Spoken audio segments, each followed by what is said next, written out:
لیکن ایک دوسرے کا درد میرے دوستو لٹا ہوا برما روتے ہوئے مسلمان سسکتیاں اور آہیں لیتی ہوئی مائیں پوچھتی ہیں اے خاصان رسول وقت دعا ہے امت پہ تیری آ کے عجب وقت پڑا ہے وہ دین جو بڑی شان سے نکلا تھا وطن سے پردیس میں وہ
آ جاتی ہے.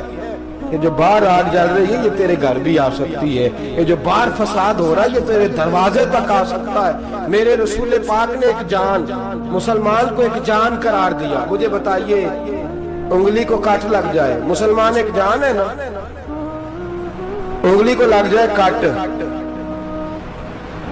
دماغ کہتا ہے میں نے نہیں سوچنا اس کے بارے میں نے اس کے درد کو محسوس ہی نہیں کرنا, انگلی کے درد ہے انگلی جانے, اس کا کام جانے. ایسے ہی ہوتا ہے نا. بولے پیروں سے کہتے ہیں, انگلی کہتی ہے چاہے ڈاکٹر کے پاس, پیر کہتے ہیں نہیں میں نے نہیں جانا, انگلی کا کام ہے انگلی جائے. ایسے ہی ہے نا. دل سے کہتے ہیں تو تڑپ تھوڑا سا, انگلی کو درد ہے, کہتے میں کیوں تڑپوں, انگلی کا ماما, انگلی جانے اس کا کام جانے. ٹیلی فون کرنا ہے ڈاکٹر صاحب کا پتہ کرنا ہے, دکان کہتے ہیں میں نے نہیں بات سننی ڈاکٹر صاحب کی, زبان کہتے ہیں میں نے نہیں بولنا, انگلی جانے. ایسا ہوتا ہے.